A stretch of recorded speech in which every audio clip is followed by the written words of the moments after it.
Bonjour David. Bonjour Coco. On est nouveau avec David parce qu'il y a eu beaucoup d'intérêt par rapport à la vidéo qu'on a fait ensemble, hein, où toi tu m'as interviewé par rapport à notre maison. Un grand merci. Alors maintenant c'est un petit peu à moi d'expliquer qui est David. David est venu dans ma vie, je pense il y a 1 année et demie comme ça. Et en fait c'est avec un savoir extraordinaire au niveau judiciaire vraiment. Et tu as proposé ton aide par rapport à notre maison grâce à François de Siebenthal. Et il a été aussi très engagé dans tout ce qui était l'initiative Monnaie Pleine, très engagé. Et en fait, tu connais la loi, je pense, vraiment, en tout cas beaucoup mieux que les policiers qu'on a croisés l'autre jour. Ouais. Et voilà, tu t'intéresses un petit peu à toutes ces failles aussi. Quelles sont ces failles? Tu connais justement l'histoire du fraude du nom. Dont nous allons parler maintenant. Voilà, ça c'est vraiment cette grande thématique, je pense, qui est importante de connaître parce que moi je connaissais absolument rien de tout ça et je pense que c'est quelque chose qui va beaucoup intéresser les gens et je trouve intéressant parce que tu as les mots pour le dire. C'est vraiment simple quand tu t'exprimes, je trouve, on arrive à comprendre. Il n'y a pas tout le monde qui comprend ces choses de cette facilité-là, tu vois. Et je pense que c'est chouette si on a un échange sur ça. Simplement, moi, Jospi, je peux te poser un peu des questions parce que c'est sûr, ça prend du temps à vraiment comprendre. Ça prend du temps à comprendre. Ça prend vraiment du temps, en fait, à réaliser que le sujet que l'on traite, en réalité, nous met dans une situation où on est dans l'obligation de renier sa propre identité, celle avec laquelle on s'est identifié toute notre vie, du moment où on est né et on a pris conscience on a cru avoir pris conscience de qui on est. Et en fin de compte, on découvre avec la fraude du nom que cette identité auquel on s'est identifié tout au long de notre vie, à l'école, au travail, pour les hommes à l'armée, certaines femmes aussi, par rapport aux assurances, par rapport aux impôts, par rapport à toute la vie sociale que l'on vit, hein, du matin au soir quand on se lève, travailler, payer les factures, les impôts, quand on se fait arrêter par la police pour un contrôle ou autre, on se rend compte que, quand on a compris la fraude du nom, qu'en fin de compte, cette identité que l'on a endossée toute notre vie, en réalité, ce n'est pas nous. C'est pas moi. Ouais, c'est un avatar, un homme de paille. C'est ça. Moi, je dis le pion du Monopoly. Voilà. Donc, vas-y. Oui, Une question. non, c'est intéressant. Non, mais moi, je me suis rendu compte de ça parce qu'en fait, on écrit toujours, tu vois, toutes les lettres que je reçois aussi du tribunal ou comme ça, hein, c'est toujours écrit mon nom de famille en grand, en gras, Voilà. en grand lettres. Et en fait... en lettres capitales. C'est ça. Et c'est là, en fait, qu'il y a quelque chose de grand à comprendre, que on ne s'adresse pas à moi autant qu'être humain en chair et en os, mais effectivement, quelque part, à ce papier avec lequel je m'identifie jusqu'à maintenant, qui était déposé par les parents avec le certificat de naissance, c'est juste. Et puis on s'identifie avec ça toute la vie. Et après, il y a cette histoire derrière que en fait, si on ne dit pas qu'on est en chair et en os et qu'on est vivant, un être humain vivant, après 7 ans, c'est tellement compliqué à comprendre. Hein. Alors c'est vrai que c'est très compliqué. On va reprendre les bases. On va reprendre les bases. Ce qu'il faut déjà comprendre, c'est qu'au niveau juridique, l'être humain, en tant que tel, n'a jamais eu sa place dans l'arsenal juridique. On prend la Constitution, alors on est en Suisse, donc on va parler principalement suisse, et je vais faire quelques parallèles avec la France, parce que la France a un peu plus d'avance sur nous, ils ont découvert ça il y a plus longtemps que nous. Les Américains et les Canadiens ont plus de 30 ans d'avance. Au Canada, par exemple, il y a Ghislaine Lanctot, qui est un ancien médecin, qui a écrit des livres, notamment La mafia médicale, qui a découvert tout ça et qui a viré son nom et son prénom qui lui a été donné à la naissance et qui était inscrit dans les registres d'état civil. Donc cet avatar qui est la personne juridique, elle a viré tout ça, elle a choisi son nom, elle est redevenue souveraine. Si on prend la Bible, par exemple, tous les personnages de la Bible n'ont qu'un prénom. Personne n'a de nom de famille. Oui, c'est vrai. Si on regarde aujourd'hui les rois, les reines, les princes et tout ça, hein, je veux dire, la reine Elisabeth, elle n'a pas de nom de famille. Alors on va dire de Windsor, mais elle n'a pas de nom de famille. J'ai jamais pensé à ça. On parle du prince William, il n'a pas de nom de famille. Et on peut trouver sur Internet les actes de naissance des enfants de Katie Williams. Et on voit justement que Kate, qui s'appelait Middleton, de nom de jeune fille, de maiden name, le nom de jeune fille en anglais, lorsqu'elle s'est mariée, elle a perdu son nom de famille. Donc au lieu de prendre le nom de famille de William, puisqu'il n'en a pas, il est souverain, il n'a pas de nom de famille, elle a perdu son nom de famille. Donc elle n'est plus Kate Middleton, elle est Kate, je sais plus quoi, duchesse, enfin voilà. Et les enfants de Kate et Williams n'ont pas de nom de famille. Wow. Voilà. Wow. Le pape choisit son nom. On a actuellement le pape François, mais le pape François, l'être humain qu'il est depuis sa naissance, ne s'appelait pas François. Il a choisi son nom pour sa fonction de souverain pontife. Et c'est là justement la grande différence entre les souverains et, j'ai envie de dire, les esclaves. Donc il faut comprendre que tout ce système dans lequel on baigne depuis la naissance est un système d'esclavage, on va rentrer dans les détails après, à savoir que le fait qu'on ait un nom et un prénom, surtout le nom de famille. Le nom de famille, en fait, nous a été donné par l'État. C'est pas le père qui donne le nom de famille. Le père, en fait, ne fait que de transmettre. Et il faut savoir que l'esclavage se transmet également par le père. On retrouve ça dans le Code Noir que j'ai publié sur mon Facebook il y a quelques heures. Là, je remercie mon ami Alexandre Hilarion de l'avoir publié. Alors, il faut comprendre que dans le monde juridique que l'on hérite aujourd'hui, qui provient principalement du juridique romain, il y avait déjà cette notion de ce que l'on appelle le capitis deminutio maxima, minima ou media. Alors, le capitis deminutio, donc capitis la tête, donc on coupe la tête, hein, on diminue la tête. Ouais. Capitis la tête, deminutio diminuer, ouais. Donc on diminuait la tête, donc tout ça. Et ça, on pouvait le faire minima, media ou maxima. Et je fais exprès de descendre justement dans mes termes parce qu'on perdait un peu de citoyenneté, par exemple le droit de vote. Minima, je prends un exemple parmi tant d'autres, hein. On pouvait perdre le droit, par exemple, de faire partie de droit de cité, c'est-à-dire, par exemple, on perdait le droit, par exemple, de faire de la représentation politique dans l'Assemblée, dans le Parlement, lorsque, par exemple, on allait en prison, pour avoir tué, pour avoir peu importe. Et le capitis deminutio maxima, c'est lorsque l'on perdait carrément son statut de citoyen pour devenir un esclave. Et l'esclave, à l'époque, portait le nom, alors de famille, on ne peut pas vraiment le dire comme ça, parce qu'à l'époque, on était fils de... Alors, par exemple, mon père s'appelle Alain, enfin s'appelait. Donc, si on garde la notion de nommage ancestraux, je suis David, fils de Alain. Oui. Ça, ce serait mon vrai nom. Et si on reprend la Bible, on retrouve ces notions-là. Les Arabes aujourd'hui, le monde musulman, le monde arabe, hein, tu prends les pays du Maghreb, tu prends l'Arabie Saoudite, tu prends toutes ces zones-là, tu as encore les noms qui sont très, très éloquents. Ben quelque chose, c'est fils de. Tu prends chez les Asiatiques, San, c'est également fils de. Donc notre vraie identité, moi c'est David fils de Alain et de Simone. D'accord. Léonard. Mais c'est touchant, c'est beau en plus. C'est beau. Ouais, c'est très Léonard de Vinci. Leonardo da Vinci. Ouais. Léonard, alors j'ai été justement dans la petite bourgade où il a grandi, vécu et étudié. Léonard n'avait pas de nom de famille. Leonardo n'avait pas de nom de famille. Et pour le différencier des autres Léonard, on disait Leonardo da Vinci. Parce qu'il y a une petite ville, enfin un petit village qui s'appelle Da Vinci en Lombardie.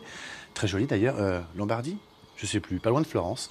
Très très très joli petit village. Et donc on a plein de personnages comme ça dans l'histoire. Aussi. Alors quelque part, oui. En fait, cette notion de nom de famille, je ne sais pas quand est-ce qu'elle est arrivée. J'ai l'impression que c'est arrivé avec Napoléon, avec le Code civil, dont nous, la Suisse, nous en héritons une grande partie, puisque Napoléon est venu à Genève entre 1800, je sais plus, 3 et 12, 13, un truc comme ça, début du 19e siècle.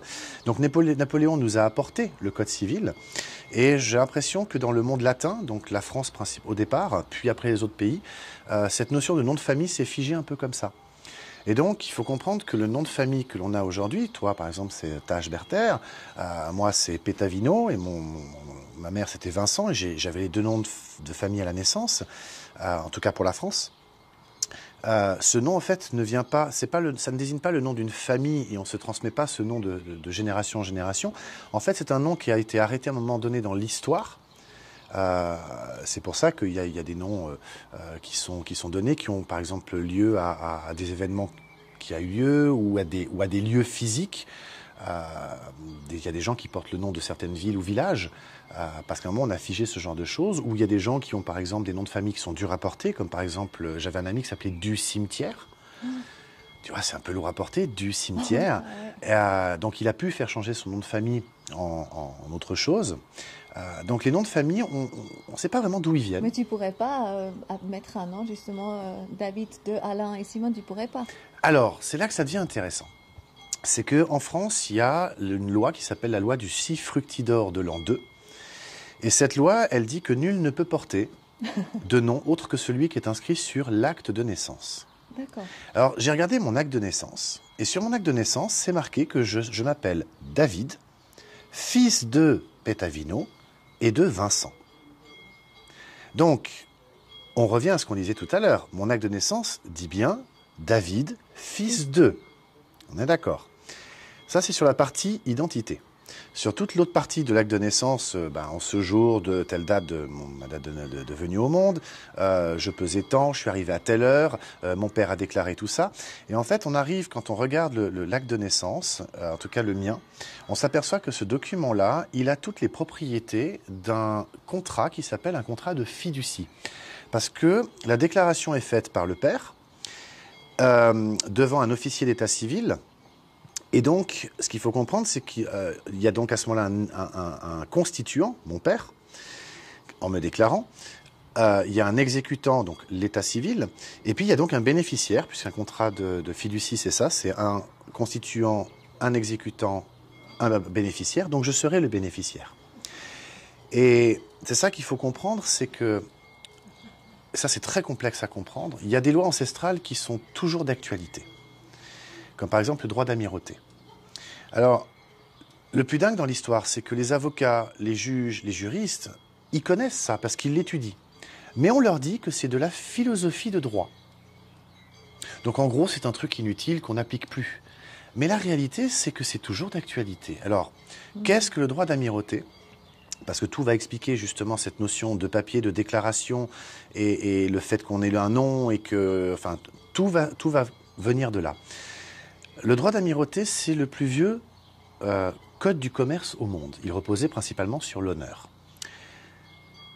Lorsque deux bateaux en mer faisaient commerce, si les deux bateaux battaient le même pavillon, c'est-à-dire qu'ils avaient le même petit drapeau de chaque côté du bateau, hein, si le bateau A et le bateau B avaient le même drapeau, pavillon pour être précis, alors ils appliquaient les lois de leur pays pour faire du commerce.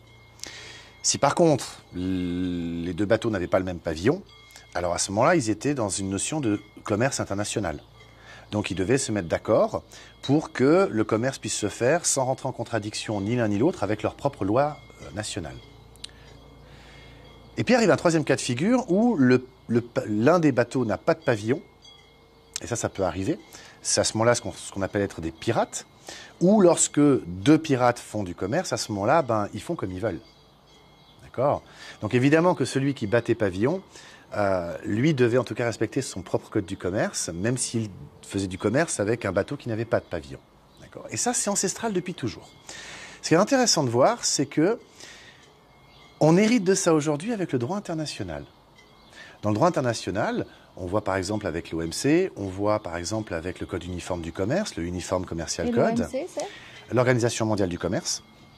Elle repose un petit peu là-dessus, justement, enfin un petit peu, même énormément. Et peut-être le UCC, c'est Alors le UCC, c'est le Code uniforme du commerce, ou en anglais Uniform Commercial Code. Et le Code uniforme du commerce, c'est un code qui a été écrit aux États-Unis, mais qui retranscrit ce droit d'amirauté. D'accord ? Et aujourd'hui, il s'applique alors en Suisse, depuis 1994. On retrouve ça dans un message qui avait été fait de l'Assemblée fédérale, du Conseil fédéral à l'Assemblée fédérale, concernant la loi sur les titres intermédiaires. Et on lit noir sur blanc que le Code uniforme du commerce s'applique depuis 1994 en Suisse. Alors ce Code uniforme du commerce, il est très intéressant parce que c'est... alors déjà, il est étudié uniquement dans le cadre universitaire par des gens qui font par exemple un MBA. Mais alors ce qui est intéressant, c'est... Alors, s'il est reconnu, alors ce qui est dingue, c'est que les gens qui étudient le UCC, le Code uniforme du commerce, comment dire ça, on leur donne un cours un peu vague sur les grands principes généraux. Mais on ne leur fait pas vraiment étudier ce droit-là. Il faut être très très spécialisé, donc c'est une étude très particulière de ce droit. Et donc c'est vraiment le droit du commerce international. D'accord ? Ce qu'il faut comprendre, c'est que comme il provient du droit d'amirauté, il est quelque part, il hérite de quelque chose d'ancestral, mais il reprend ces principes du droit d'amirauté, dont un qui est vraiment clé, à savoir que, à l'époque, on remonte à la période des galères et compagnie, imagine-toi par exemple Marco Polo, lorsqu'il a pris son bateau et qu'il est parti à l'aventure, il faut savoir qu'il a remis à la capitainerie, donc au port, à la capitainerie, à l'administration, il a dû remettre tous ses documents, c'est-à-dire ses titres de propriété, tous ses titres, d'accord, tout ce qu'il possédait, il l'a remis à la capitainerie. Pourquoi ? Parce que s'il part avec ses papiers et que le bateau coule, l'héritage ne peut pas se transmettre, puisque les papiers n'existent plus. C'est des contrats. C'est des contrats. Il faut comprendre que tout sur cette terre... Donc, par exemple, voilà, la maison, c'est un contrat. Voilà, etc. tout sur cette terre, il faut comprendre que les banques, les assurances, l'administration et tous ceux qui nous demandent en fait des papiers par rapport à un objet qu'on croit posséder, une voiture par exemple, en réalité ce n'est pas l'objet qui les intéresse, c'est le papier qui se substitue en fait à l'objet. D'accord ? Donc pour la voiture par exemple, c'est la carte grise. Pour la maison, c'est le titre de propriété. Pour le terrain, c'est le titre de propriété.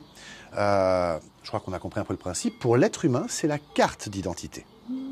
D'accord ? Donc, tous ces documents, aujourd'hui, c'est comme si lorsqu'on partait en mer, on devrait les remettre à la capitainerie. D'accord ? Parce que si le bateau coule, ou si je ne reviens pas, donc je suis Marco Polo, si je ne reviens pas au bout de 7 ans, eh ben, la capitainerie remet tout ça à l'État qui, elle, lance le processus d'héritage. Oui, c'est ça. D'accord ?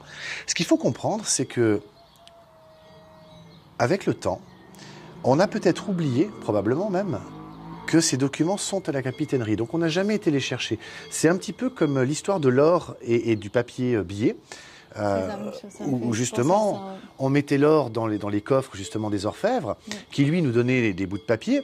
Puis l'orfèvre s'est aperçu que finalement, comme personne venait récupérer son or, il pouvait continuer à émettre des papiers. Mais on est exactement dans le même schéma. C'est-à-dire que comme la capitainerie, ou plutôt aujourd'hui l'administration, on ne va pas récupérer les titres originaux, on n'a que des copies. Tu vas demander ton acte de naissance, tu obtiendras une copie, pas un original.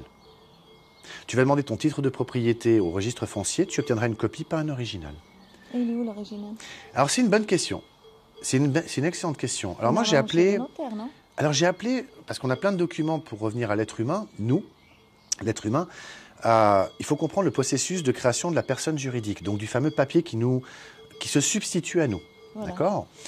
La fraude du nom est quelque chose qu'on trouve sur Internet très facilement. Je recommande d'ailleurs le site de mon ami Jack Fruit qui est la tromperie du code justinien, donc Google, la tromperie du code justinien. Et il a fait un travail absolument extraordinaire. Mais moi, j'y croyais pas. Je veux dire, c'est trop gros pour être vrai. Et j'aime bien travailler avec du concret. Alors, j'ai pris le téléphone, j'ai appelé la mairie de mon lieu de naissance, Monaco. J'ai appelé le service civil, j'ai dit, écoutez, voilà, j'ai besoin d'un document qui prouve que je suis né vivant. Alors, ils m'ont tout de suite dit, oui, il vous faut un acte de naissance. Mais l'acte de naissance, je l'avais entre les mains. J'ai dit, écoutez, non, pas... Une copie. Alors, la copie conforme à l'original, ouais. Donc, c'est un papier sur lequel ils ont collé un timbre, ils ont mis leur tampon, c'est marqué copie conforme à l'original. Donc, j'ai un document qui se prétend être une copie conforme. C'est qu'une prétention, parce que moi, je ne peux que croire ce qu'on me dit et je n'ai pas vérifié. Mais avec tout ce que j'avais appris dans la fraude du nom, je voulais vérifier tout ce qui s'était dit. Alors j'ai appelé la mairie de Monaco et j'ai fait un peu le blond pour essayer de... Alors qu'est-ce qu'il en est ressorti Mais non, tu sais que je suis le président de la Société protectrice des blondes. Non, c'est pour cette expression. J'ai fait un peu l'ignorant. Et tout s'est avéré être vrai. À savoir que, donc, information qui provient de la mairie de Monaco, du service civil. Lorsque un enfant vient au monde, par exemple dans l'hôpital, le médecin qui a accouché l'enfant, lui, comme il est assermenté, ou plutôt il est médecin, donc il peut délivrer un document qui s'appelle un certificat de naissance, enfin un certificat d'accouchement. D'accord ? La preuve. La preuve, il témoigne Voilà, qu'il c'est a ça. vu cet enfant naître, C'est ça. venir au monde. Il fait un contrat, il signe. Il fait pas un contrat. D'accord. Il fait pas un contrat. Il fait une déposition. D'accord. C'est-à-dire Ok. qu'il fait un acte, si tu veux, de témoignage. Ok. Ok ? Il témoigne qu'il a bien vu un enfant venir au monde. D'accord. Et tu entends, j'ai bien dit venir au monde, j'ai pas dit naître. C'est voulu. Donc un enfant vient au monde. Le document, il part à la mairie. Et évidemment, le père, vu qu'on lui dit tu es obligé de déclarer l'enfant, qu'est-ce qu'il fait le père? Il se pointe soit dans le bureau de l'hôpital, soit il va à la mairie directement, ça dépend, et puis il va remplir une déclaration de naissance. Et ces deux documents vont partir au greffe du tribunal. Et le greffe du tribunal, donc le tribunal, va créer un document qu'il va renvoyer au civil, donc à la mairie, et ce document s'appelle un acte de naissance. Et il faut comprendre qu'un acte, ce n'est pas un certificat. Un certificat, c'est un témoignage. Un acte, c'est juste une extraction des informations que l'on a à un instant donné. Tu vas par exemple à l'office de la population, tu demandes tu demandes un justificatif de domicile, elles vont te sortir un acte de domicile. D'accord. Tu vas demander ton acte de naissance, il va te sortir un acte de naissance. Donc ils vont sortir de leur base de données les informations qu'ils considèrent avoir à ce jour. Ces informations sont peut-être fausses, mais en tout cas, c'est les informations qu'ils ont. Et la totalité du système repose sur le fait que, comme ce document provient d'une prétendue autorité, il a une valeur. Les informations seraient justes. Mais en fait, un acte, ce n'est pas un certificat, ce n'est pas un témoignage. C'est juste des informations qui sont écrites, point barre. On ne sait pas si elles sont vraies. Donc on voit qu'on a là un petit souci, c'est qu'on a d'un côté un médecin qui a fait un certificat, donc un témoignage, et de l'autre, nous avons un tribunal qui crée un autre document qui s'appelle un acte de naissance. Et c'est là que ça devient dingue, parce qu'on va passer notre vie, sur la base de cet acte de naissance, on va créer une carte d'identité, éventuellement un passeport. Quand on va vouloir contracter, c'est-à-dire louer par exemple un appartement, on va donner notre carte d'identité. Quand on va vouloir aller chercher un emploi et donc contracter avec un employeur, on va lui donner notre carte d'identité. Lorsque on veut souscrire un abonnement téléphonique, nous allons donner notre carte d'identité. Lorsque nous souscrivons à une assurance maladie ou accident, on le fait toujours avec cette identité-là. D'ailleurs, il nous demande aussi une copie de la carte d'identité. Et donc, tout ce que l'on fait au quotidien, on le fait toujours avec cette carte d'identité. Alors ça peut sembler normal parce qu'elle justifie de notre identité. Mais il faut comprendre qu'en réalité, cette carte d'identité, c'est la représentation matérielle. Elle matérialise cette fiction juridique. De mon existence. Alors non, pas de ton existence, de l'existence de la personne juridique qui a été créée par le tribunal et qui se substitue à toi dans ce monde qui finalement n'est qu'un monde de commerce. Tout n'est que commerce. Absolument tout. Alors le truc qui est absolument dingue, et c'est là que ça devient totalement dissonant, c'est qu'il faut réaliser qu'en réalité, on joue tous un grand jeu de Monopoly. Alors, imagine-toi qu'on pose sur la table un jeu de Monopoly, tu vois, toi et moi, on met un jeu de Monopoly, on y place les pions, on met les cartes, les dés, et puis, jette les dés. 5, qu'est-ce que je vais faire? Qu'est-ce que je vais dire surtout? Je vais dire, j'avance de 5. Alors je prends le pion et j'avance de 5. Mais c'est pas moi qui avance. C'est les dés. C'est le pion. Le pied, ouais. Et là, je tombe sur une case. Enfin, le pion tombe sur une case. Et qu'est-ce que je vais dire, moi, en tant que joueur, par habitude? Ah j'achète. Mais c'est pas moi qui achète. C'est le pion. Et puis tu prends les dés, tu lances, tu fais pareil. Et puis moi, je vais prendre les dés, et puis je lance, et puis je vais me tirer une carte chance qui me dit « va en prison ». Mais moi, l'être humain assis autour de la table, je ne vais pas en prison. Je prends le pion et je vais le mettre en prison. Le pion, c'est la personne juridique. Moi, l'être humain autour de la table en train de jouer, je ne suis pas le pion. C'est un peu comme Avatar. C'est un avatar. Eh bien, le pion, dans mon explication, c'est la carte d'identité. On passe notre vie à nous identifier, à nous confondre, le mot c'est ça, à nous confondre avec cette carte d'identité. Mais cette carte d'identité, en fait, c'est une personne juridique. Et là où ça devient très intéressant, c'est de voir que puisque le droit international, il est au-dessus du droit interne. C'est-à-dire que le droit international, il est toujours supérieur au droit qui est à l'intérieur d'un pays. D'accord ? De la Constitution aussi. Donc nous, dans le cas de la Constitution, enfin de la Et Confédération tous les autres, helvétique, hein. on a donc le droit international qui est en haut. En dessous, il y a la Constitution. En dessous, il y a le droit fédéral. En dessous, il y a les ordonnances, les jurisprudences, tout ce qui va avec, fédéral. En dessous, il y a les cantonales. Et on recommence à chaque fois on va dire la pyramide des normes. Et puis après, on arrive même au niveau cantonal, où de nouveau, on a cette pyramide des normes qui est un peu la même. Bref. Mais on va rester simple, on va rester au niveau fédéral.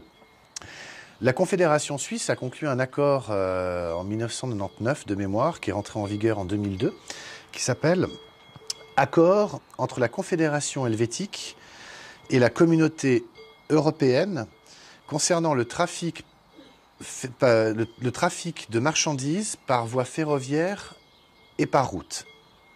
Et on trouve dans cet accord, qui est du droit international, donc qui est au-dessus de tout, à l'article 3, définition, entreprise, personne physique. Donc une personne physique, au regard du droit international, est une entreprise. Une entreprise, c'est une fiction. Moi, j'ai travaillé pour différentes entreprises, mais l'entreprise n'est pas tangible, elle n'est pas palpable, c'est une fiction, c'est une croyance. Oui, il y a des gens qui sont allés créer des bouts de papier, qui ont été déposés au registre du commerce, et puis ils ont mis des sous sur un compte, mais l'entreprise n'existe pas. Matériellement, elle n'est pas tangible. On pourrait la représenter par les bureaux dans lesquels on va travailler, la carte de visite que l'on a, mais en fait, elle n'existe pas. Toi, tu existes, toi. Oui, là, t'es tangible. Ça constitue toujours T'es un être humain. d'être humain, en fait. Toi, tu existes, Oui. tu es. Être ou ne pas être, telle est la question, quelque part. Une entreprise n'existe pas. C'est une fiction, c'est une croyance, c'est une représentation. D'accord ? Donc la personne juridique, c'est une entreprise, au regard du droit international. Ça a des implications qui sont quand même assez majeures. Parce que si une personne physique est une entreprise au regard du droit international, on peut se poser la question, alors à ce moment-là, pourquoi est-ce qu'on remplit une déclaration d'impôt des personnes physiques ? Et pourquoi ne pas remplir à ce moment-là une déclaration d'impôt des personnes morales ? Puisqu'une personne morale, c'est une entreprise. On va me dire, oui, mais les personnes physiques aussi. Et là, on rentre en fait dans des marasmes juridiques où on va avoir l'administration fiscale qui va dire, mais moi, je suis bloqué par le biais de ma loi sur l'imposition des personnes physiques ou des personnes morales, qui quelque part entre totalement en contradiction avec le droit international, qui prime. Donc c'est là que ça devient génial, parce que finalement, on se rend compte que tous ces articles de loi, tous ces codes, finalement, ne sont que des conventions que l'on accepte ou pas d'adopter entre l'un et l'autre des êtres humains qui jouent un jeu, celui du Monopoly. Si on prend la Constitution fédérale, elle est très claire. L'article 5.1, il nous explique que le droit, c'est la base et la limite de l'activité de l'État. Donc, on prend la loi, et c'est le début et la fin de ce qu'il a le droit de faire. Tout ce qui est en dehors, j'ai envie de dire, il n'a pas le droit. Mais nous, on est justement en dehors, autant qu'être humain. Alors justement, c'est là que ça devient intéressant. C'est qu'on a l'article 5.3. L'article 5, alinéa 3, nous dit que, alors les organes de l'État, mais les particuliers, doivent agir de manière conforme aux règles de la bonne foi. De la bonne foi. De la bonne foi. Donc ça, c'est de la droit négatif, justement. Alors là, on rentre effectivement dans la notion de qu'est-ce que la bonne foi. Alors la bonne foi, juridiquement, elle n'est pas définie, si ce n'est ne pas nuire à autrui. Donc la bonne foi, finalement, on retombe sur les 10 commandements. Donc on tombe sur le droit, sur ce qu'on appelle le droit négatif. Divin. On est dans le droit divin, on est dans tous ces articles, on est dans ce qu'on appelle les lois universelles, quelque part. Je donne un exemple pour expliquer bien la chose.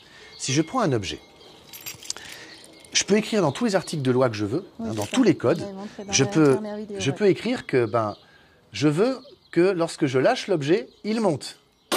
Je pourrais l'écrire dans tous les codes possibles et imaginables. Mais c'est pas juste. Je m'oppose là à une loi universelle. Oui. Je ne peux pas m'y opposer. Voilà. D'accord ?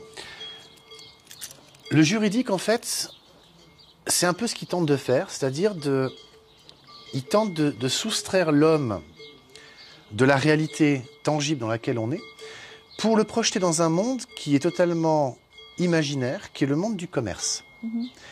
On a tous signé des contrats. En haut d'un contrat, il y a une chose qui est écrite, qui est toujours la même, c'est la date. Et aujourd'hui, on est le...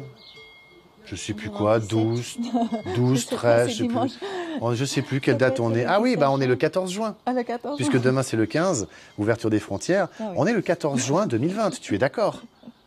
C'est ça, oui. Eh ben, c'est une convention que nous venons de passer parce que regarde, le calendrier islamique ou musulman, il n'est pas en 2020. Je crois qu'ils sont en 1700 et des bananes. D'accord? Tu prends les juifs. Le calendrier lié à la Torah, ils sont en, je sais plus, 5004, 5006. Donc, le calendrier lié à la Torah, le calendrier lié au Coran, n'est pas le même que le calendrier lié à la Bible. Or, tous les contrats, on les passe sur la notion qui voudrait qu'il y a 2020 ans, à peu près, il y a Jésus, je ne sais pas si c'est sur la base de sa mort ou de sa naissance, mais on part de ce moment-là. Il y a 2020 ans, c'est le point de départ, c'est Jésus. Et tous les contrats que l'on fait aujourd'hui sont liés à ça. C'est la date liée, en quelque part, à Jésus. Mais c'est une convention. Parce que si je veux, moi je suis en l'an 4, ou en l'an 10, après un événement qui m'est cher. Et qui serais-tu pour me dire, mais non, c'est pas vrai? Et c'est là qu'on voit que tout ce que l'on fait dans notre quotidien, en fait, sans qu'on se rende compte, s'attache à des croyances. Et les outils de développement personnel, d'ailleurs, tentent de nous le faire comprendre. Sortons des schémas. Oublions ce que l'on croit savoir. Tout démonter pour tout reconstruire. Qui sommes-nous? Qui je suis? Alors, qui je suis? Ben, si je prends mon porte-monnaie et je regarde, j'ai une carte d'identité, je suis... Ben non, je ne suis pas ça. Ça, c'est une fiction qui a été créée par le tribunal. En fait, moi, je suis David. Je suis un être humain. Et tout ça, c'est une grande expérience que je peux vivre. Je suis un esprit, incarné dans un corps d'os, de chair et de sang. Tous les livres saints le parlent, le disent, d'une manière ou d'une autre. Je fais une expérience terrestre, quelque part. Ce que les New Age essaient de faire comprendre, ce que les outils de développement personnel essaient de faire comprendre aussi. Et le tribunal fédéral l'a même reconnu, puisqu'il y a un arrêté du tribunal fédéral qui dit que les esprits de l'au-delà ne sont pas des sujets de droit suisse.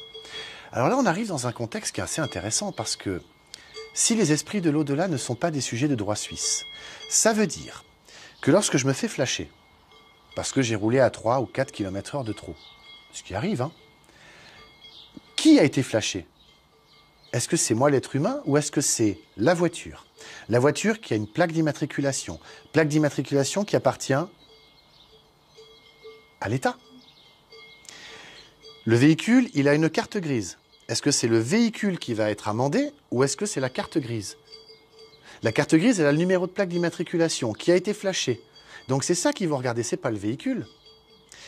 Donc ils vont envoyer l'amende à celui qui est titulaire de la carte grise. C'est pas le propriétaire, c'est le titulaire. Donc il a le titre entre les mains. Mais il n'en est pas le propriétaire. Donc je vais recevoir une amende parce que il y a eu un flash. Donc le titulaire, quelque part, c'est l'État. C'est là qu'on arrive. Parce que c'est l'État qui a délivré la carte de... On a les petits moucherons qui...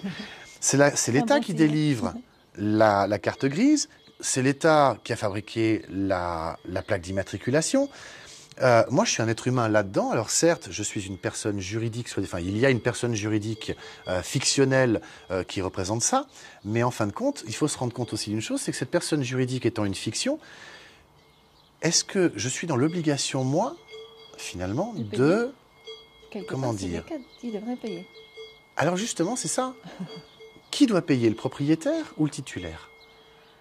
Alors en France, ils ont découvert quelque chose d'assez intéressant. Alors les Canadiens avaient déjà fait un merveilleux travail là-dessus, les Américains d'autant plus. Au Canada, c'est Pete Daoust qui a fait beaucoup de vidéos là-dessus. La sûreté de la personne. Alors c'est quelque chose qui est assez dingue. La sûreté de la personne, vraiment pour comprendre ça, il faut vraiment ouvrir l'esprit. La sûreté de la personne, on la trouve déjà pour commencer dans la Déclaration des droits de l'homme et du citoyen de 1789. Donc la Déclaration des droits de l'homme et du citoyen de 1789, c'est un texte qui a été écrit par le peuple français et donc il ne s'applique qu'en France. Et on trouve de mémoire à l'article 2, le droit à la sûreté. Alors je vais expliquer ce qu'est la sûreté après. Mais il se trouve que ce texte, Déclaration des droits de l'homme et du citoyen de 1789, a inspiré grandement la Déclaration universelle des droits de l'homme, donc celle de l'ONU, qui a été écrite en 1948, dont la Suisse est signataire. Donc la Déclaration universelle s'applique en Suisse. Et elle a inspiré, cette Déclaration universelle des droits de l'homme de 1948, elle a inspiré la Convention européenne des droits de l'homme, dont la Suisse est aussi signataire. Et la Convention européenne des droits de l'homme, c'est celle de 1950. Donc on a 3 déclarations de l'homme, quelque part. Ce qui est rigolo, c'est que quand on lit ces 3 déclarations, l'homme n'y apparaît nulle part, quasiment. Si on prend la Déclaration universelle des droits de l'homme, on peut y lire que tous les hommes naissent libres et égaux en droit et en dignité. Mais après, c'est fini. On va parler de nul ne doit subir, de personne ne doit... Et il faut comprendre que dans le juridique, ils utilisent les mêmes mots que le vocabulaire qu'on trouve dans le Larousse ou dans le Robert, donc le dictionnaire de la langue. Pour nous, la France, pour la langue française, pour le Larousse et le Robert. Mais ils prennent les mots et ils mettent leur propre définition. C'est pour ça que les mots qu'eux utilisent ne correspondent pas à ceux que nous avons dans nos dictionnaires. Une personne, toi et moi, quand on dit une personne, on pense à quelqu'un. Et bien pas en juridique. En juridique, c'est la fiction. C'est pas quelqu'un, c'est la fiction. Donc, quand on lit les déclarations des droits de l'homme, quand on lit tous ces textes et qu'on voit que personne, c'est... Alors, pas dans leur jeu à eux. Dans leur jeu à eux, personne, c'est cette fiction juridique. D'accord ? Oui, mais dans notre jeu à nous, quelque part, si tu parles d'une personne, oui. Quelque part, c'est directement le juridique, et personne, c'est personne. Alors, c'est là, quelque part, c'est là que les mots, on voit qu'ils sont galvaudés. J'essaie de plus en plus d'enlever le mot « personne » de mon vocabulaire pour 2 raisons. Parce qu'on peut dire que personne n'est venu. Donc, si personne n'est venu, nobody came, hein, on va dire, voilà. C'est intéressant de faire un peu de... C'est vrai, nobody, c'est pas de corps. Nobody, c'est marrant de faire la langue des oiseaux, justement. Nobody, exactement. Nobody, pas de corps. Donc, ni personne. Mand, même en allemand, c'est ni, jamais, Mand. C'est le man, c'est déjà aussi l'homme, tu vois. Et ben voilà. Jamais d'homme. Oui, c'est intéressant. Et ben voilà. Et le langage juridique, il est beaucoup inspiré en plus du monde anglo-saxon parce que quand en langue française, on entend le juge nous dire « Est-ce que vous comprenez ?» Alors comprendre, toi et moi, on se comprend. On échange des mots, tu as compris ce que j'ai dit, tu comprends ce que, je comprends ce que tu dis. Je ne comprends pas tout ce que tu dis. Ou pas. Voilà. Je ne sais pas comment c'est avec vous. Mais l'objectif, c'est évidemment de s'accorder sur une idée commune. C'est ça, quelque part, la communication, c'est de se comprendre. Ouais. Mais pas en juridique. En juridique, comprendre veut dire se soumettre. Ça vient de l'anglais « Do you understand » Understand. Ah oui, Do you stand under? C'est clair. Donc, est-ce que tu te soumets? Et il est là la chose, finalement. Parce que vu que, en fait, il faut comprendre qu'un tribunal n'est rien d'autre qu'un lieu dans lequel on fait du commerce. D'accord? De quelle forme? Eh bien, on fait du commerce parce qu'on va, toi et moi, au tribunal, parce que nous n'arrivons pas à nous mettre d'accord autour de la table. Oui, mais il y a toujours un contrat entre nous. Oui. C'est ça la base. C'est ça la base. Ouais. Et on n'arrive pas finalement à se mettre d'accord sur ce qu'on a conclu au départ. On a un conflit. Donc si on est dans un conflit, on est déshonoré. C'est pour ça que dans le tribunal, le président du tribunal ou le juge, on s'adresse à lui généralement en lui disant « votre honneur ». Parce que lui, il est là en tant que... Il n'a rien demandé. Dans l'affaire, quelque part, on peut dire oui. Il est là, quelque part, il n'a rien demandé, si ce n'est qu'il fait son travail. Hein. Lui, il n'a rien demandé. Il voit 2 camps qui viennent s'affronter devant lui parce qu'ils n'arrivent pas à se mettre d'accord. Donc lui, il est dans l'honneur, lui. Mais il y en a un des 2 qui n'est pas dans l'honneur. Un des 2 camps, d'accord, qui n'est pas dans l'honneur. Là, c'est compliqué à comprendre, mais en réalité, dès qu'on rentre dans un tribunal, on se met d'office dans une situation de contrat commercial. D'accord. Okay, dans un contrat commercial qui s'appelle une fiducie. Et donc, il y a le constituant, celui qui a fait appel au tribunal. C'est ce que tu as essayé d'expliquer à un rendez-vous au tribunal. C'est ça. Et il n'a pas du tout aimé. Il n'a pas aimé. Du tout accepté. Il n'a pas aimé. Il a dit, je sais très bien ce que je fais. Oui. Qu'est-ce que tu avais dit? Alors, il n'a pas aimé parce que je lui ai dit, donc, nous sommes là réunis. Il y a donc eu la partie demanderesse qui a convoqué le tribunal. Elle est donc la constituante. Vous, monsieur le juge, vous êtes donc là pour exécuter, donc vous êtes l'exécutant, ce qui veut dire que dans un cadre de contrat de fiducie, nous en sommes les bénéficiaires. Évidemment qu'il n'a pas aimé. Et il ne peut pas aimer, parce qu'en faisant ça, on remet le jeu à l'endroit. Nous, dans ton affaire depuis le début, on dit que la banque, n'ayant pas présenté le titre original, donc pas de titre original, pas d'obligation, ils l'ont peut-être perdu, ils l'ont peut-être brûlé, ils l'ont peut-être vendu. S'ils ne te montrent pas le titre original, tu n'as aucune obligation de t'exécuter. C'est là qu'on revient justement avec la fraude du nom, c'est que tout n'est basé que sur des copies. Et aujourd'hui, il y a plusieurs êtres humains qui veulent remettre la main sur tous les documents originaux qui se trouvent à la mairie. Et on n'y arrive pas. La mairie refuse de nous rendre ces titres. Donc si je reviens au droit d'amirauté, au bout de 7 ans, on est perdu en mer. Mais si on revient avant les 7 ans, mais même après, hein, on retourne à la capitainerie et on dit, bah, regardez, je suis vivant. Donc ils doivent nous rendre les documents. C'est ce qu'on doit faire avec un enfant avant ses 7 ans. Alors c'est ce qu'on doit faire. Avant ces 7 ans, ce serait bien. Alors en Suisse, nous avons, et en France aussi, il y a ce même document. Et j'ai découvert ça de manière un peu hasardeuse. Je me suis rendu compte que tous les êtres vivants, je ne vais pas dire le mot personne, tous les gens qui arrivent à la retraite, notre AVS, notre système de retraite, leur envoie chaque année un document à remplir. Et ce document s'appelle un certificat de vie. D'être vivant ou de certificat de vie, c'est l'AVS. L'AVS envoie chez qui? L'AVS envoie un document à celui qui est bénéficiaire d'une rente AVS, un certificat de vie ou attestation de vie, un truc comme ça, certificat de vie, je crois. Donc nous, on reçoit ça?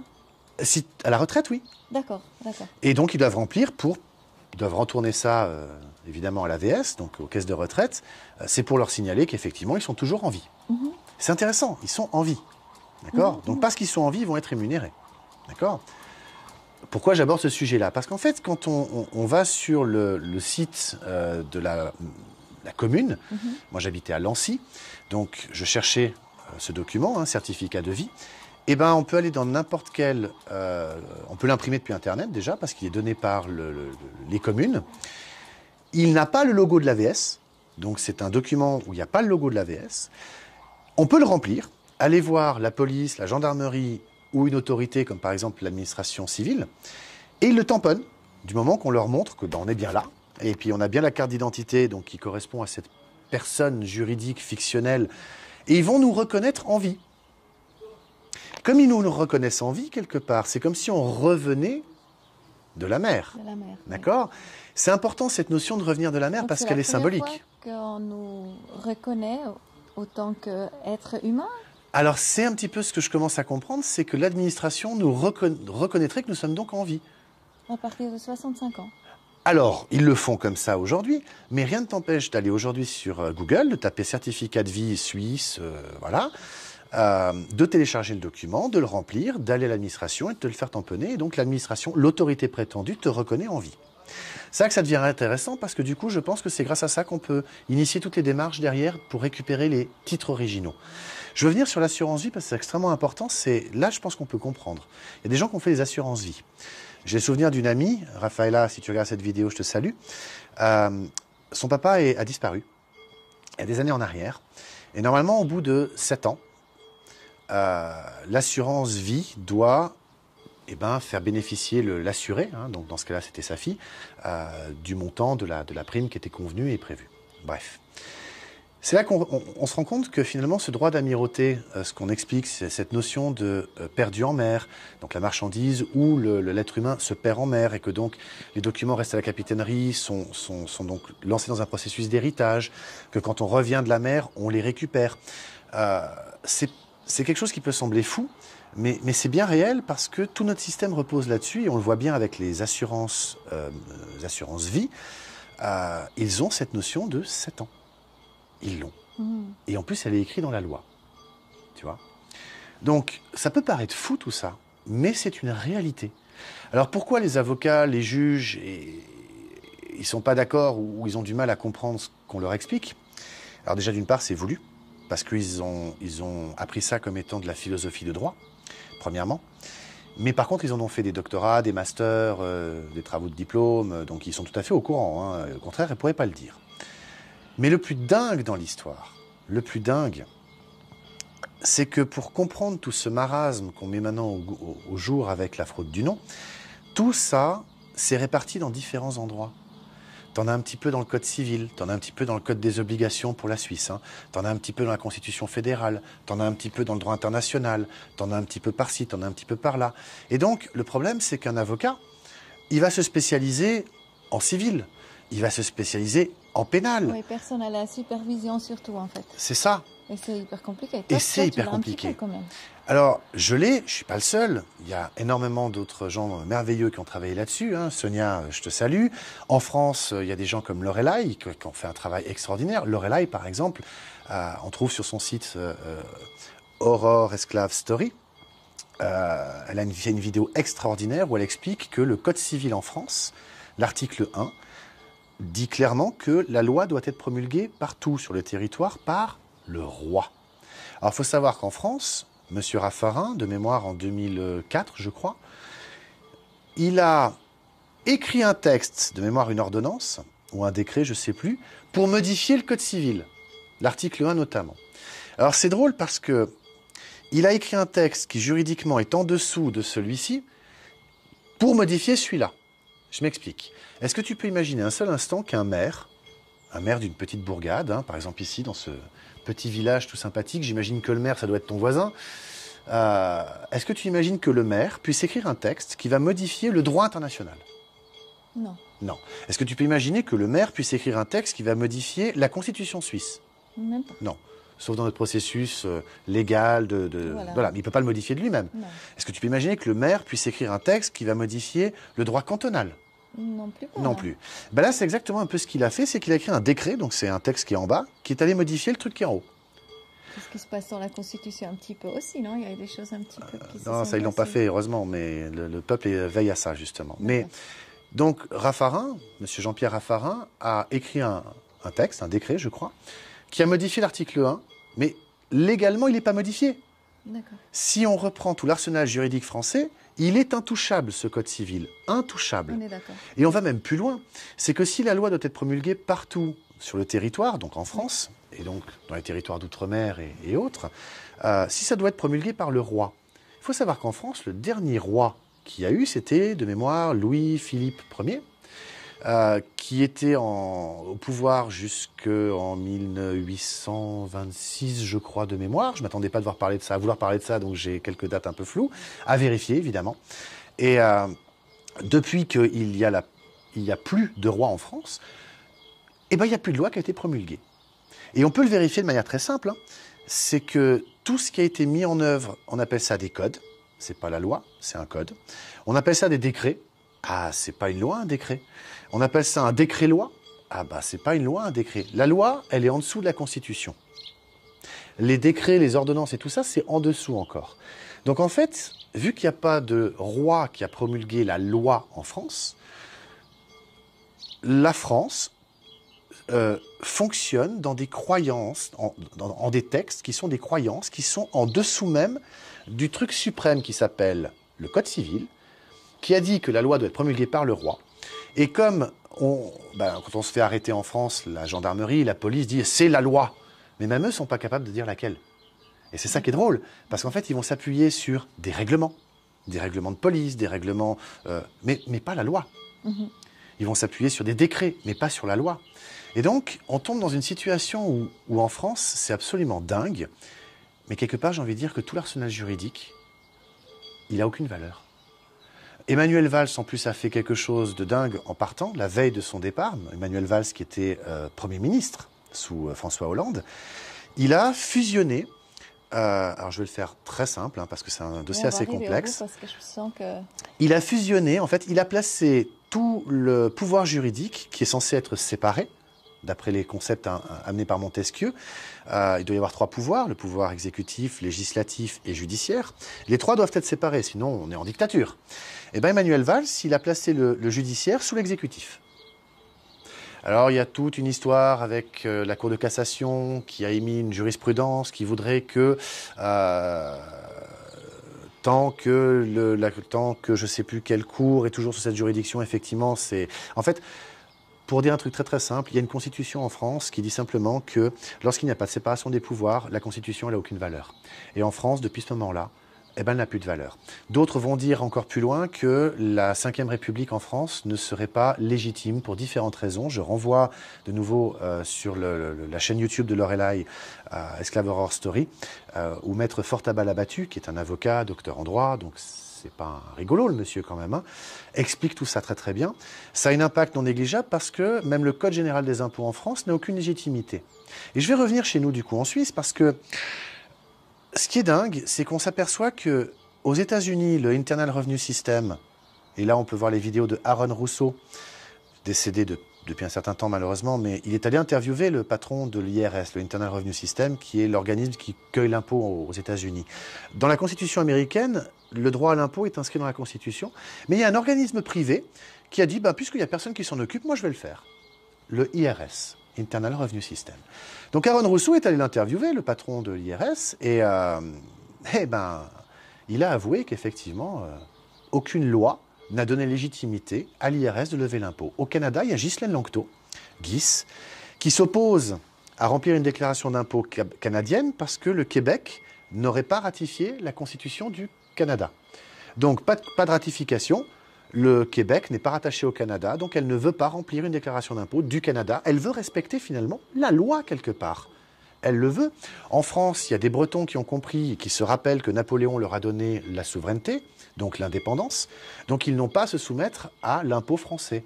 Il y a des Corses qui l'ont compris. Il y a toute une équipe aujourd'hui qui s'est rendu compte que la Savoie a été envahie par la France et rattachée à la France de manière illégitime. Et il y a plein de choses comme ça. Oui, il y a plein de choses comme ça. Et nous en Suisse, quand on regarde tout ça, on peut poser la question aux impôts de leur dire, mais attendez, vous nous demandez quoi finalement? Parce que vous demandez de remplir une déclaration d'impôt. On doit la remplir de manière conforme à la vérité.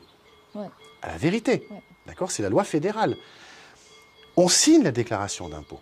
Ils nous demandent par exemple les chiffres qu'on a reçus en tant que salaire.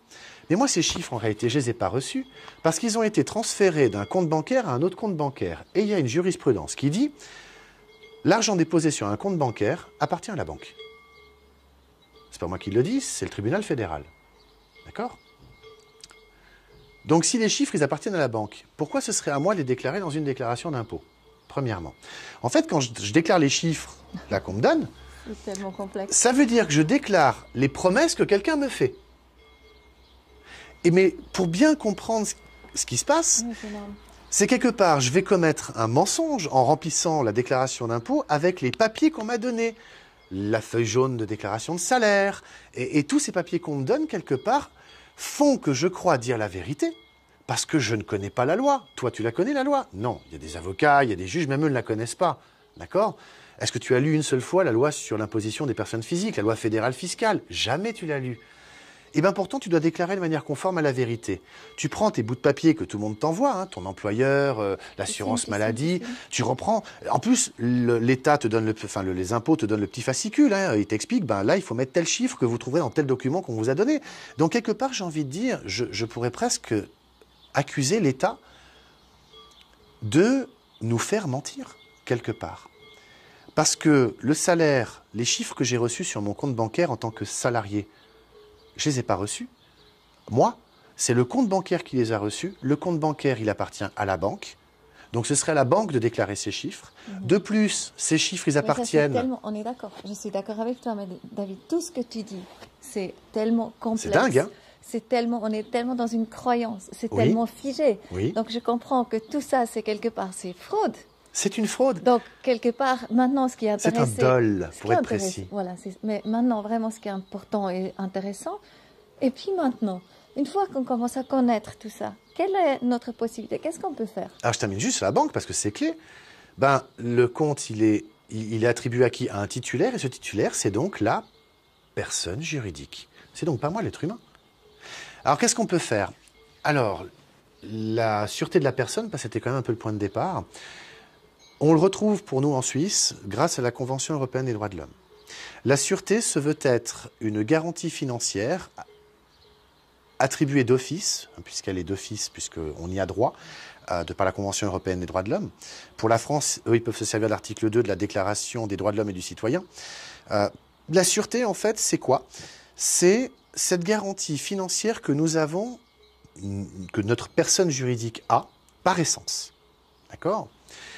Et cette sûreté, alors c'est Pete Daoust qui l'explique très très bien, pour lui cette sûreté se trouve être, pour le cas du Canada, auprès de la Banque centrale du Canada. Parce qu'il y a une chose que je ne t'ai pas dit tout à l'heure. Lorsque les documents, au moment de la venue au monde de l'enfant et de la création de la personne juridique, j'ai un contact qui me certifie, je ne l'ai pas vu, mais il me certifie que lorsqu'il est allé récupérer son dossier dans la mairie de son lieu de naissance, puisqu'il y travaille, je ne dirai pas où pour sa protection, évidemment. Donc un soir, il a pris les clés, il est descendu aux archives, il est allé trouver son dossier et effectivement, il a tout récupéré, il a tout pris. Et se trouvait être un titre de la banque centrale de son pays, pour ne pas le mettre en danger, il a trouvé un titre émis par la banque centrale de son pays d'un montant de 98 millions d'unités de son pays. D'accord ? Donc si c'est aux États-Unis, c'est des dollars, si c'est au Canada, c'est des dollars canadiens, si c'est en Suisse, c'est des francs suisses, si c'est en France, c'est des francs français ou des euros. Je ne veux pas, voilà, mais vous pouvez comprendre. Donc en plus de tous ces documents qui étaient le certificat de naissance, l'acte de naissance, la déclaration du père, il a trouvé un titre bancaire émis par sa banque centrale d'un montant de 98 millions. Donc le truc qui est dingue, c'est ça la sûreté, c'est qu'à notre naissance, une valeur nous est attribuée. Voilà. Et cette valeur, c'est ça la sûreté. Et ça, c'est le compte AVS. Alors, le truc est dingue, mais je pense que oui. Je pense que oui, parce qu'aux États-Unis, ils ont réussi à démontrer que les numéros de sécurité sociaux sont des numéros de compte qui sont joués en bourse. Voilà. Et comme avant l'âge de 7 ans, pas être vivant, donc en fait, eux, ils vont jouer avec ces valeurs fictives. C'est qui met cet argent là-dedans? Et cet argent est aussi fictif. C'est de la bourse, c'est du casino. Comme ça. Donc ça veut dire qu'on a tous, notre personne juridique, la personne juridique dont nous sommes titulaires aurait une valeur. Je dis bien aurait une valeur. Alors aux États-Unis, ils l'ont prouvé. Aurait une valeur, et cette valeur, vu qu'on ne va pas la récupérer à la capitainerie, dans l'analogie qui en est faite, on ne va pas se présenter vivant. Ils en disposent, puisqu'au bout de 7 ans, c'est entre guillemets perdu en mer, c'est une allégorie. On est les esclaves. Vraiment. Et c'est pour ça qu'on passe notre vie finalement à payer des choses qui finalement ne serions pas de notre ressort. Les impôts, aussi dingue que ça puisse paraître, les impôts, c'est quelque chose qui est arrivé avec la naissance des banques centrales. On devrait pouvoir payer ça avec l'AVS de toute façon. C'est la sûreté de la personne. On ne devrait pas payer les maisons, on ne devrait rien payer quelque part. Alors on ne devrait rien payer. Attention, je ne veux pas venir sur ce terrain-là, non. D'accord.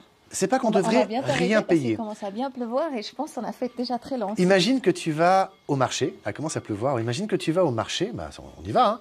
Tu vas au marché, tu prends tes tomates, tes kiwis. Non, ça oui, bien sûr. Tu vas pas dire au marchand, écoute, on est bien sers-toi auprès de ma banque centrale. Non, là tu passes un contrat avec lui, donc tu vas lui. C'est du commerce que tu fais directement.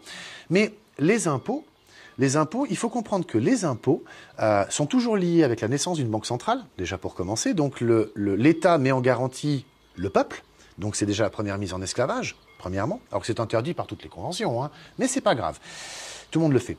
Et surtout, la chose la plus dingue qu'il faut comprendre, c'est que on doit pouvoir décharger ses dettes publiques, donc c'est celles-ci que nous n'avons pas finalement à payer.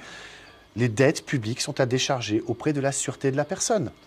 Alors, la question qu'on peut se poser par rapport à la Suisse, puisque nous n'avons pas la sûreté de la personne, en tout cas je ne l'ai pas trouvée ni dans la Constitution fédérale, ni dans les constitutions cantonales, ni dans les lois fédérales, ni dans les lois cantonales, je l'ai trouvée nulle part, à un endroit.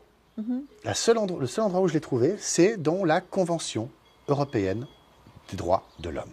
Et comme la Suisse est signataire, on est donc soumis à ce texte qui, lui, nous donne cette sûreté de la personne.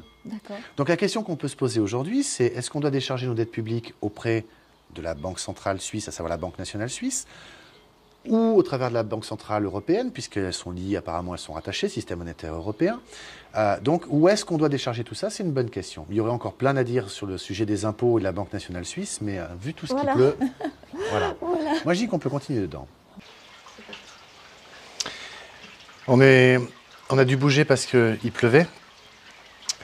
Donc j'expliquais justement les impôts, pour prendre un exemple. Mais il y a quelque chose qui est absolument hallucinant quand on va regarder. Alors en France, ils se sont aperçus que la République française était une entreprise enregistrée au registre du commerce. On retrouve sur société.com et dans les bases de données de l'INSEE, on retrouve tout ça, puisque c'est l'INSEE qui distribue les numéros de sirène ou de sirette, qui est l'équivalent du numéro de TVA, hein, ce qui veut dire que dès que tu as un numéro de TVA, tu es une entreprise, et une entreprise n'a pour but que de faire du commerce.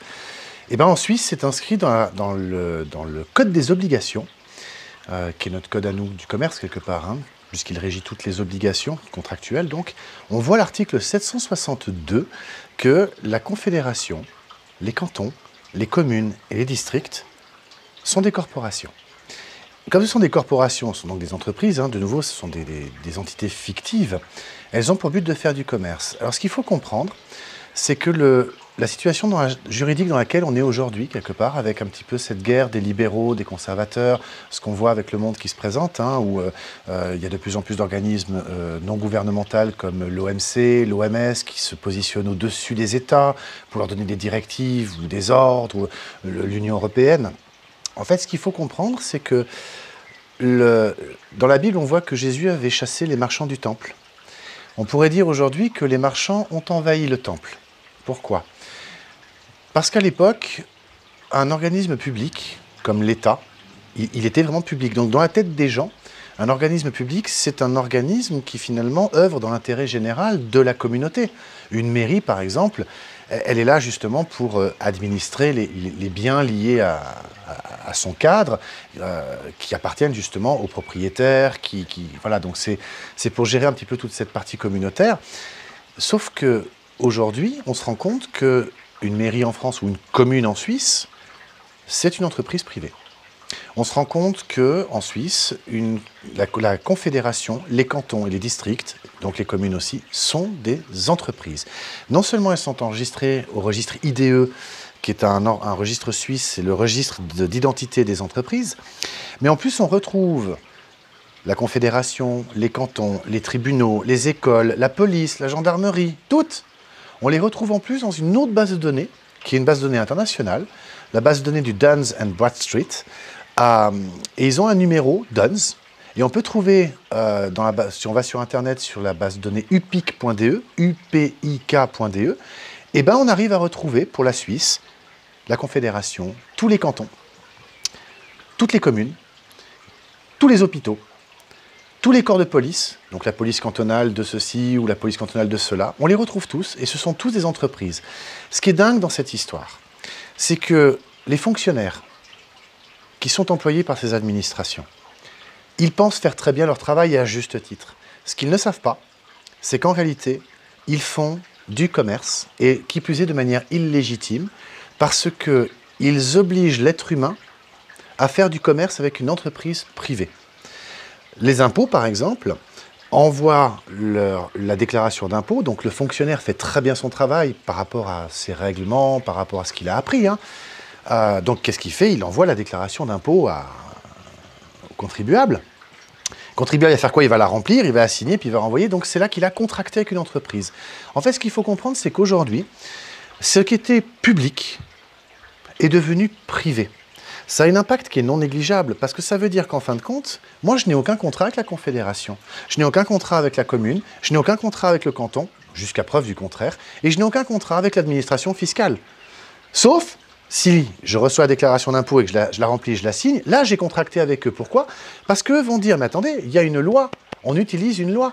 Et on se retrouve dans la même situation que le Internal Revenue System aux États-Unis, c'est-à-dire que cet organisme privé qui s'est dit, bah tiens, vu qu'il n'y a personne qui occupe ce terrain-là, bah moi je vais le faire. Sauf que nous en Suisse, ou en France, l'impôt est né notamment avec la Banque centrale, en tout cas en Suisse. Et ce qu'il faut comprendre, c'est que ces organismes publics, en devenant privés, continuent une activité qui théoriquement ne leur appartient pas. En traduction, si toi aujourd'hui tu montes une entreprise et tu décides d'envoyer des déclarations d'impôt à tes clients et de les taxer sur la base de la loi des impôts, tes clients ils vont te dire t'es gentil, mais ça c'est de l'arnaque ce que tu es en train de faire. T'as pas le droit de faire ça. Ils déposeraient même plainte, ce qui serait juste. Mais nous, parce qu'on nous a enseigné, on nous a appris, nos parents nous ont dit, parce qu'on croit que tout ça est légitime. Et en fin de compte, moi j'ai l'intime conviction, et je vais me réfugier derrière mon droit fondamental de croyance, qui est inscrit dans la Constitution fédérale, je crois que tout ça, c'est une immense supercherie. Si la Confédération est une entreprise, elle fait du commerce, j'aimerais qu'elle me montre le contrat que j'ai signé avec elle. Si la commune, les cantons, la gendarmerie, la police font du commerce avec moi, j'aimerais savoir quel est le contrat que j'ai signé avec eux. Tant que je ne nuis à personne, je fais un excès de vitesse. Je dépasse de 3, 4, 5 km/h, y compris au-dessus de la marge de sécurité. Hein. À qui ai-je nuit? Est-ce qu'il y a un blessé? Est-ce que la confédération ou la commune, le canton, qui va m'envoyer l'amende, peut se prétendre d'être lésé de quelque chose? Non. Ils ont juste pris une photo. Voilà.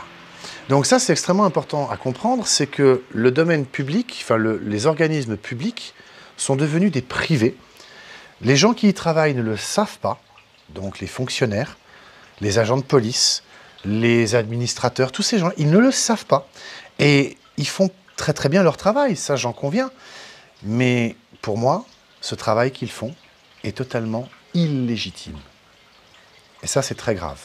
Et c'est quelque part, maintenant, ce qu'il faut comprendre, c'est qu'on est dans une situation où financièrement, les banques, elles sont totalement en faillite. Le système bancaire, il est mort. Tout ce monde est en train de s'écrouler. Et le fait de comprendre la fraude du nom permet justement l'éveil. C'est une des parties. Et pour ça, il y a des vidéos que j'invite vraiment tout le monde à aller voir. C'est les vidéos de mon ami Jérémia Lescarnet. Il a une chaîne YouTube. Il a fait un travail extraordinaire de recherche, vraiment, sur les contrats, sur le droit des défunts, sur la notion de temps. Il a découvert, par exemple, que le temps est une notion juridique qui n'existe que pendant les contrats. Puisqu'on a parlé tout à l'heure de 2020. Hein, donc on a conclu tous les deux que cette date-là était correcte entre toi et moi parce qu'on accepte tous les deux cette notion de il y a 2020 ans, Jésus, tout ça. C'est un contrat.